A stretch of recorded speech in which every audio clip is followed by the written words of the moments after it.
ഇന്നലെ ഇശാക്ക് ശേഷം ഉസ്താദിൻ്റെ ദുആ, അല്ലാഹുമ്മ അഅ്തിഖ്നാ മിനന്നാർ വഅദ്ഖിൽനൽ ജന്നത യാ റബ്ബൽ ആലമീൻ. അത് കേട്ടിട്ട് ആർക്കെങ്കിലും എന്തെങ്കിലും അതിശയം തോന്നിയ? പക്ഷേ തോന്നി. കാരണം റഹ്മത്തിൻ്റെയും മഗ്ഫിറത്തിൻ്റെയും 20 ദിവസങ്ങൾ എത്ര വേഗത്തിലാണ് നഷ്ടപ്പെട്ടതെന്നുള്ള, എത്ര വേഗത്തിലാണ് കടന്നുപോയത്, ആ 20 ദിവസം നാം എന്ത് സമ്പാദിച്ചു എന്നതിനെക്കുറിച്ചുള്ള ഒരു ടെൻഷനായിപ്പോയി.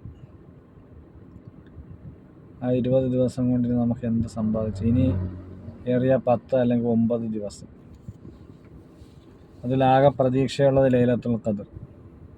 അതിൽ നമുക്ക് എന്തെല്ലാം അമൽ ചെയ്യാൻ സാധിക്കുമെന്നുള്ളതിനെക്കുറിച്ച് അല്ലാഹു അഅലം.